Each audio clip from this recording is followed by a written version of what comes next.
it would come as a surprise. The secure communication system transmitting to the Ohio-class U.S. submarine fleet would be the first to receive the command. Patrolling both the Atlantic and Pacific Oceans, they are undetected.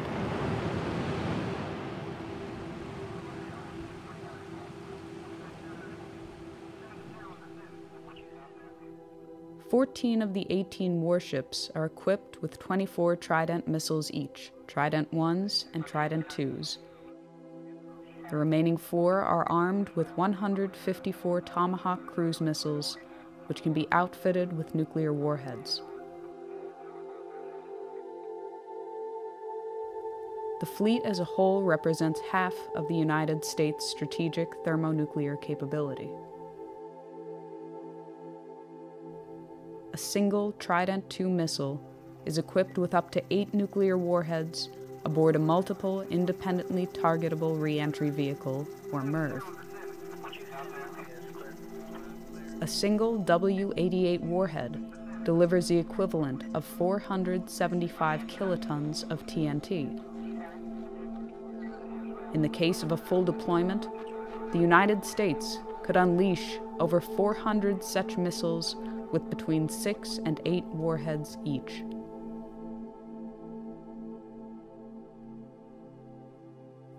From the time of launch, it can take less than 10 minutes for an SLBM to reach its target, or as little as 5 minutes if it is flown on a depressed trajectory.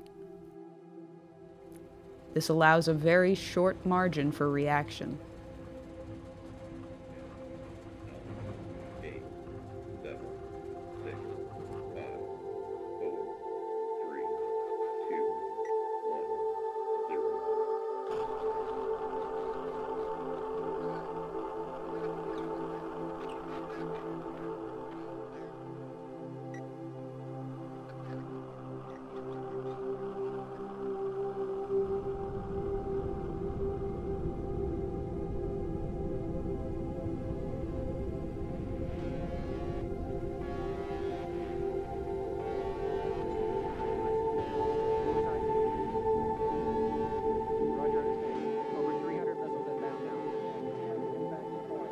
Early warning radar systems in Russia, China, and elsewhere immediately detect the missile plume. They can determine the trajectory and intended target of the missiles. Minutes fracture into seconds. This is not a test. This is not scheduled.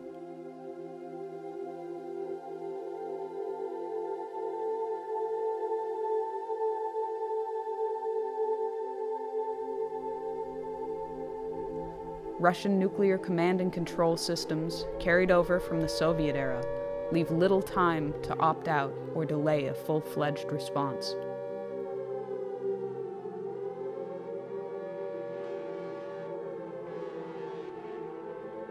Within 50 seconds, the missile has peaked above the Earth's atmosphere. It reaches its top speed. The engine drops off. The bus releases multiple warheads as well as decoys. The radar systems on the ground are overwhelmed and unable to differentiate the two when they are in post-boost phase. Re-entering the atmosphere, the decoys burn off, and the warheads enter their terminal phase.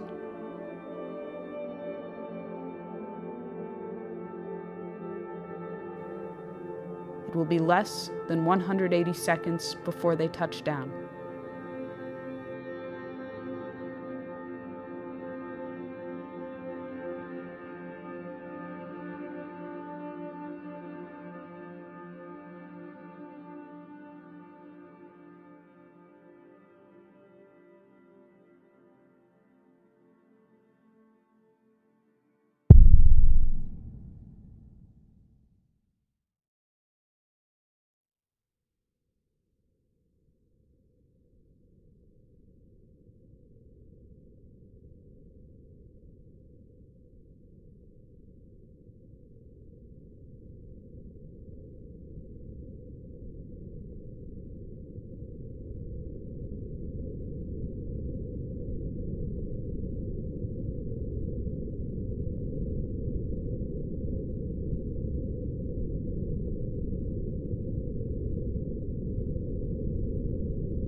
that goes off in full in the first shot.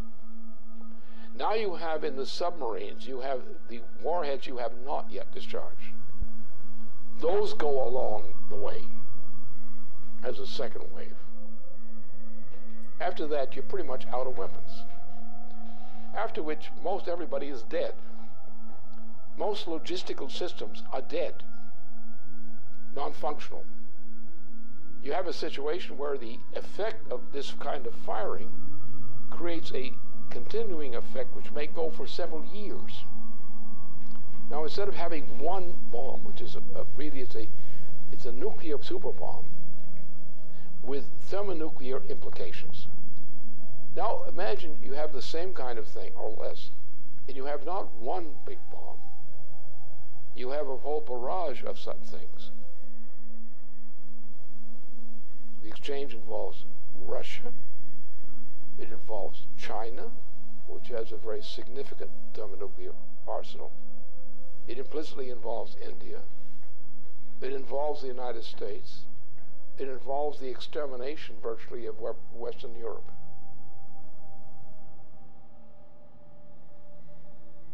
And this is what Obama represents. It's what he's intended.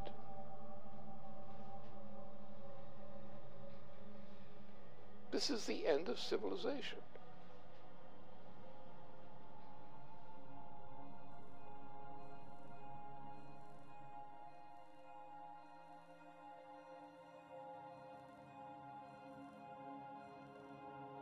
The flash was unimaginably bright. As the rain fell, the wind grew stronger and stronger, and suddenly, probably because of the tremendous convection set up by the blazing city, a whirlwind ripped through the park.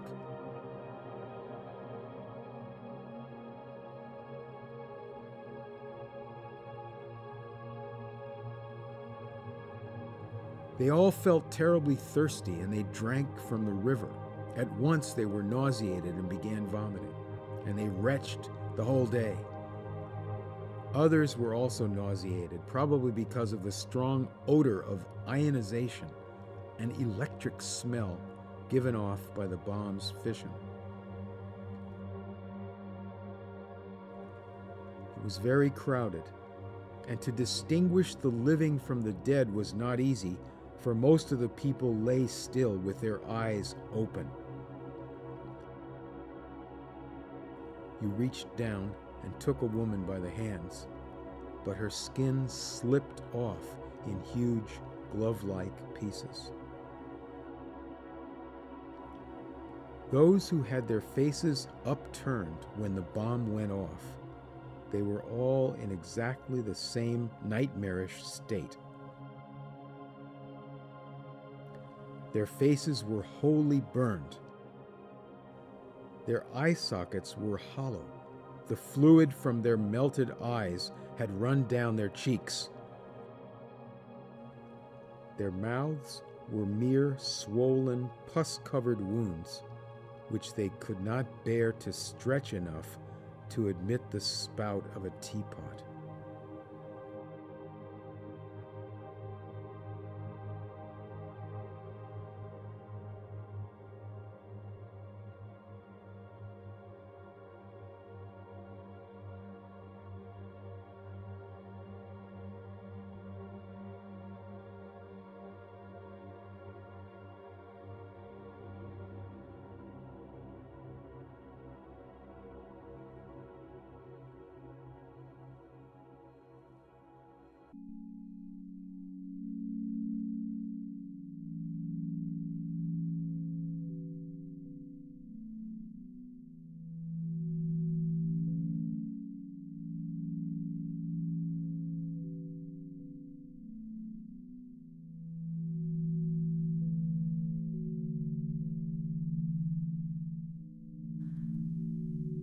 The current world population is 7 billion persons.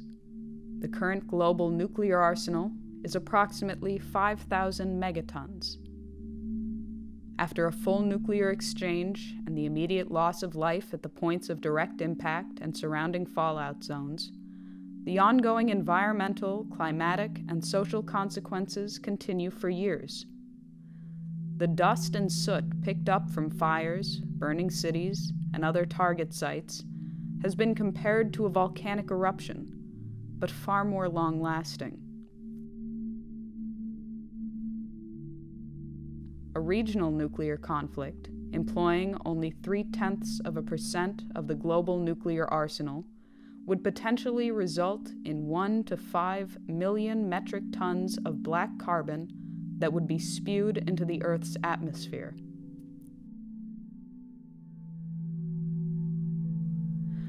A spring or summer attack, or an attack in the extended region of the subtropics, would inevitably cause the smoke injections to heat, absorbing shortwave radiation, and to rise.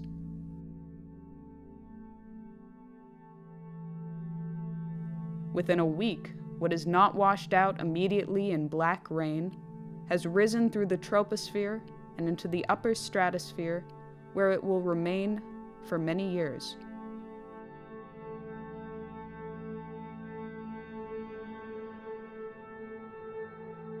The smoke cloud and the absorption of residual particles plunges global surface temperatures. While a regional nuclear exchange could result in global surface temperatures decreasing by 2 degrees Celsius, a large-scale nuclear conflict could alter these temperatures by -7 degrees or more. In the depth of the last ice age, some 18,000 years ago, the temperature difference from today was -5 degrees.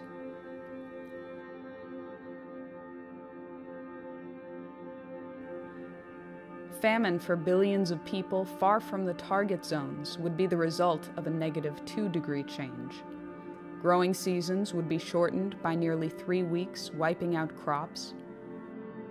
A change in 5 degrees would sufficiently ruin Canadian agriculture entirely.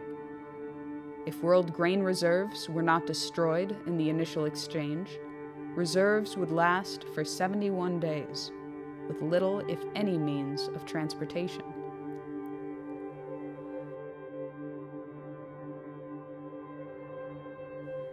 The global hydrological cycle would be disrupted due to the rapid climate change, and global precipitation would likely drop by 45%. The total integrated dose of radiation to living things could reach up to half the level of lethality for human beings, even in regions of the world outside the war latitudes. If nuclear installations were targeted, including plants, fuel cycle installations, and waste dumps, and nuclear materials were vaporized, it would create a very long-lasting impact on survivors.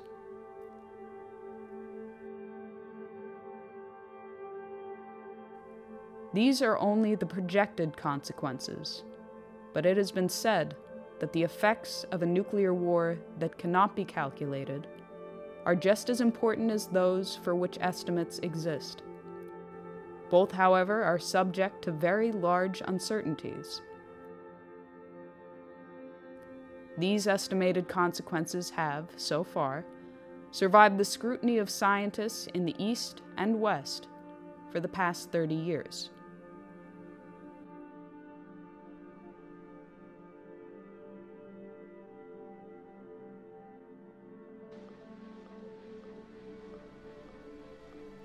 This is a full-scale commitment to an attack on the entire Eurasian continent, especially the Asian side. And it's a military operation with a full panoply of every kind of weapon for general, essentially a nuclear warfare capability, with all components, submarines, various kinds of ships, a vast accumulation of U.S. troops in that whole region, with auxiliary side in. You're looking at World War III, and nothing less than that.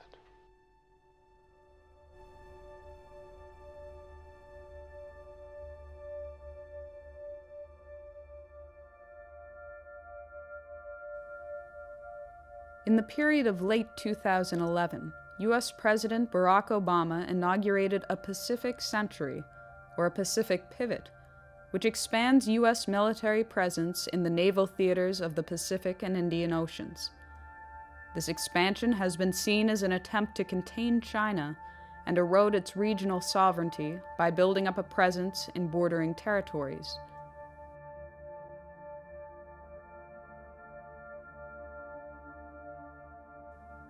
Barack Obama's rebalance to the Pacific includes plans that would take effect over the coming years to station 4 littoral combat ships in Singapore, to obtain increased U.S. access to the Australian naval base at Perth, and increase troop levels at Darwin to 2,500 troops.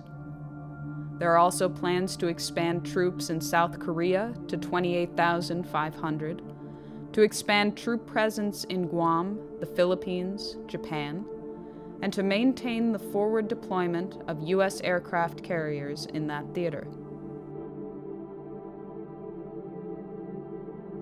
China has responded to increased U.S. presence in the Pacific with the Area Denial Anti-Access Strategy, Chinese military measures to keep adversaries out of strategic territory bordering their country, in particular the East China Sea.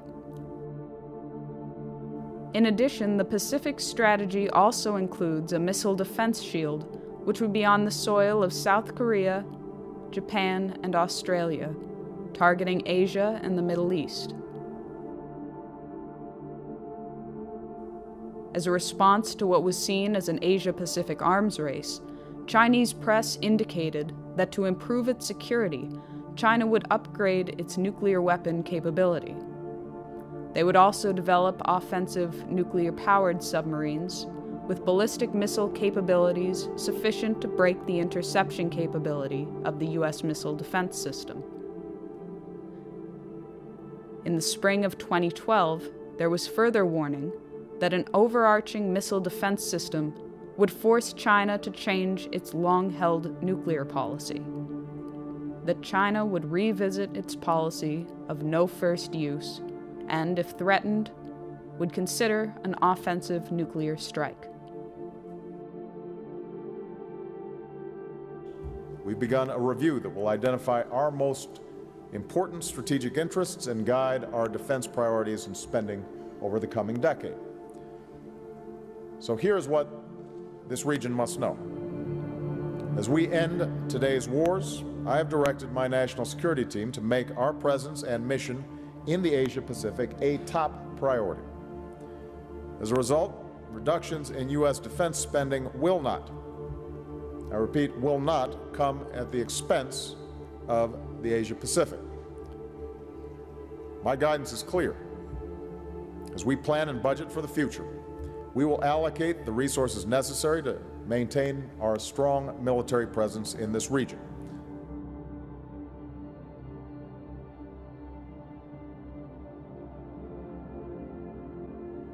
Since the 2009 inauguration of the Obama administration, plans for the European phased adaptive approach have continued and escalated in spite of Russian offers of a joint ABM system.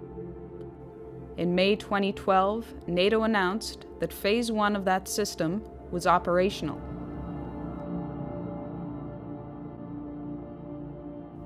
Phase 1 includes the deployment of ballistic missile defense systems along the perimeter of Russia. As part of Phase 1, the United States has deployed a missile defense radar to Turkey. As of March 2011, an Aegis ship with BMD capabilities was deployed to the Mediterranean Sea, where it currently maintains a presence. An agreement was reached with Romania to host a U.S. land-based BMD interceptor site. Agreements were also reached with Poland to host a similar site. The existing naval facility in Rota, Spain, also agreed to host 4 U.S. Aegis destroyers, each with BMD capabilities and equipped with Tomahawk missiles able to deliver both conventional and nuclear warheads.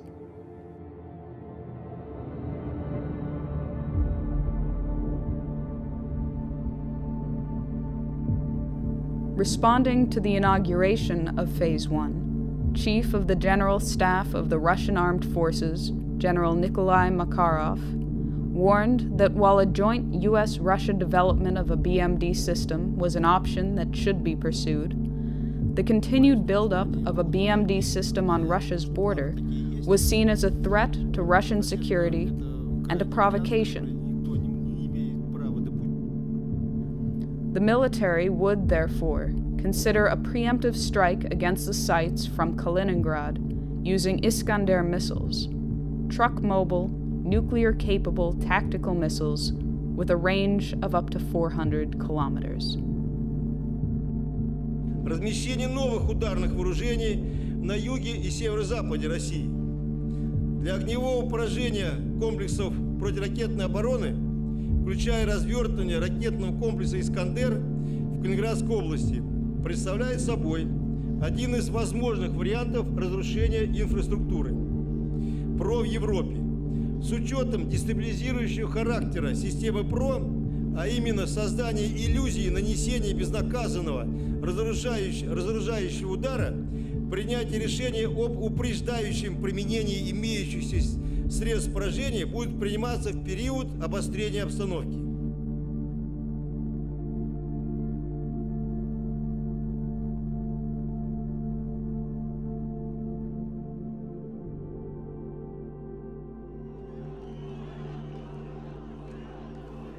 It was demonstrated at Brussels early in February 2012 that while Russia and China abstained from giving their support to UN Resolution 1973, they would forcefully draw the line on Syria and implicitly on Iran. That future interventions or regime change operations in violation of the United Nations' professed commitment to defend the sovereignty of all independent states would no longer be tolerated and would be countered by force if necessary.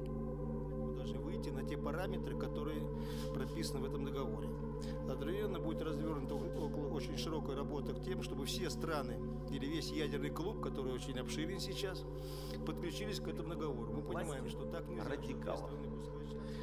Я уже не говорю, что в какой-нибудь момент такие действия, которые подрывают государственный суверенитет, могут закончиться вполне себе такой полноценной региональной войной. И даже, никого не хочу пугать, с применением ядерного оружия.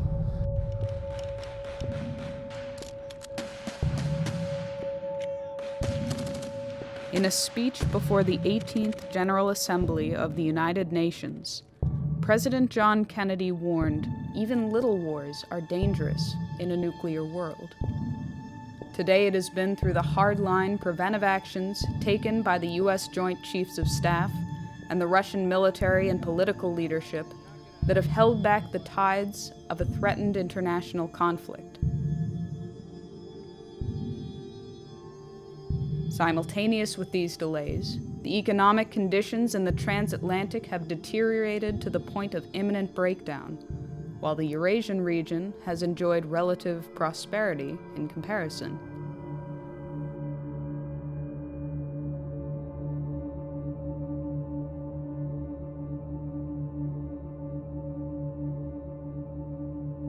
Since the hyperinflationary measures started in 2008 and continue unabated to this day, the transatlantic economies are in ruins and no longer maintain the semblance of economic power they had 30 years ago. Similarly, NATO no longer maintains the military power it had during the Cold War.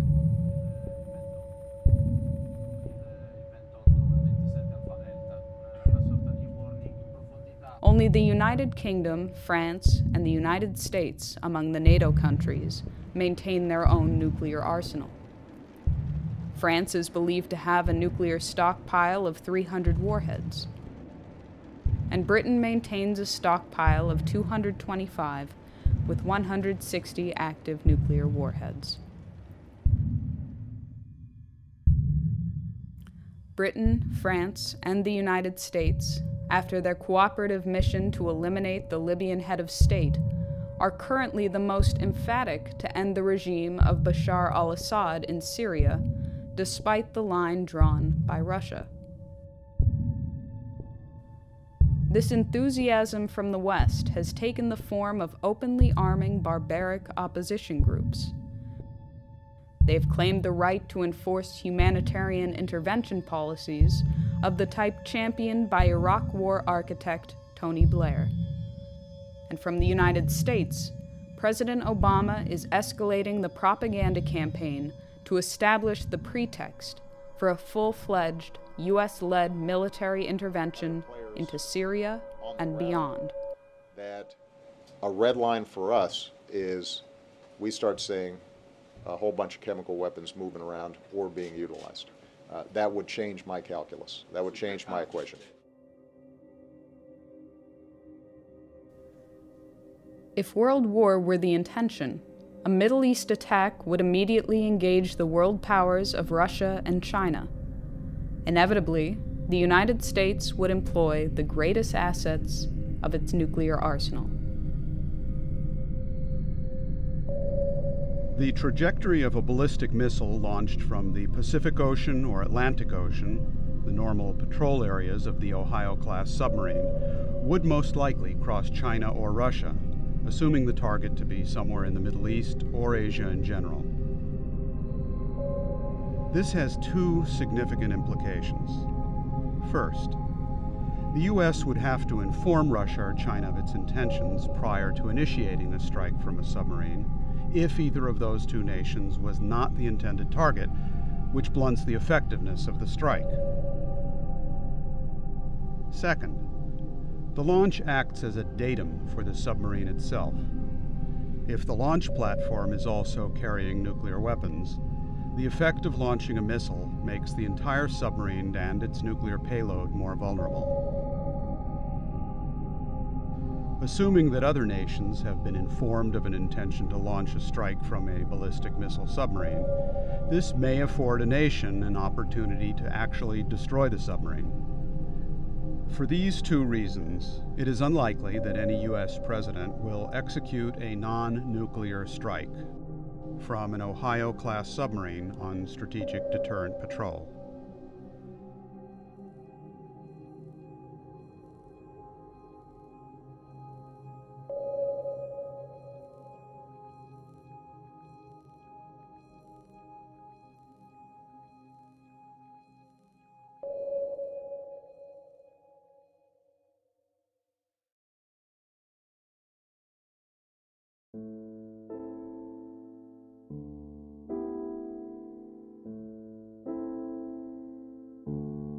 At the commencement of the August 1983 Erice Conference on the technological basis on which to build peace, Chairman Antonino Zikiki spoke of the consequences to humanity and the planet as a whole if a personality came on the scene foolish enough to provoke a worldwide thermonuclear confrontation.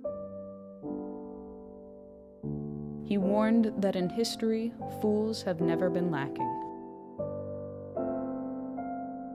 Sooner or later, in 10, 20, or maybe 100 years, a fool will come forth. When the fool appears on the scene, mankind will find itself with hundreds of millions of dead, with the ozone layer destroyed by 50%, with the average temperature of the planet lowered by at least 7 degrees. With an enormous amount of radioactivity about, and with mountains of ashes instead of the vast treasures accumulated in centuries of laborious and intelligent activity in all parts of the world. When dealing at the level of thermonuclear war, these decisions ultimately fall to the personalities of the heads of state involved.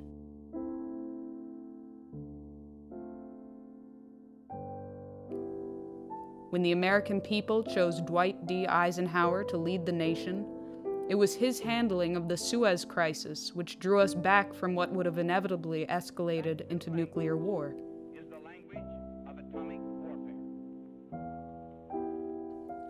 When the American people selected John F. Kennedy to be Commander-in-Chief, it was his commitment to survival and progress and peace that guided his hand in dealing with Soviet Premier Nikita Khrushchev in Cuba, in Berlin, and in securing a nuclear test ban treaty.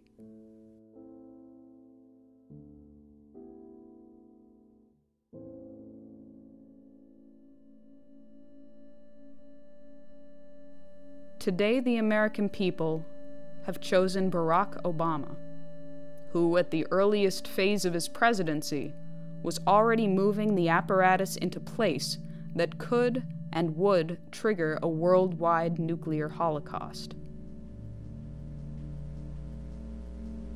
Obama, on his part, is clinically insane. His state of mind, as manifest, is that of a clinically insane person. And it's a clinical insanity of the Nero type. So therefore, he is in a mood and on a road toward his own self-annihilation, whether as a personality or even more drastic measures. That is coming. This man is a type who's capable of suicide. This may be the first clear suicide case in the U.S. presidency. He's in the direction of getting there. Whether he actually gets there, the fact remains he's now developing rapidly in that direction.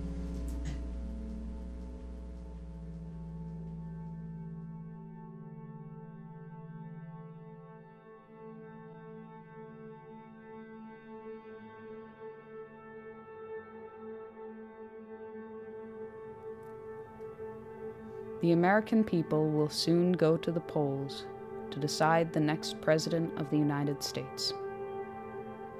Recent estimates and reports indicate that the United States military, in particular the U.S. naval capability, will be at its peak deployment capacity in the coming months before elements are retired, phased out, or cut from the budget.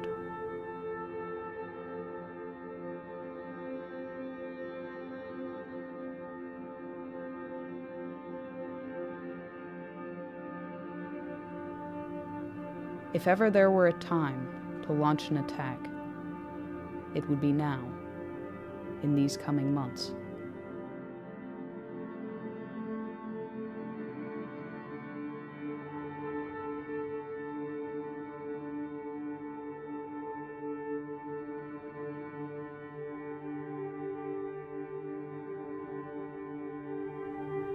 If ever there were a time to prevent such an attack, it would be now, before the consequences of the November 6 election.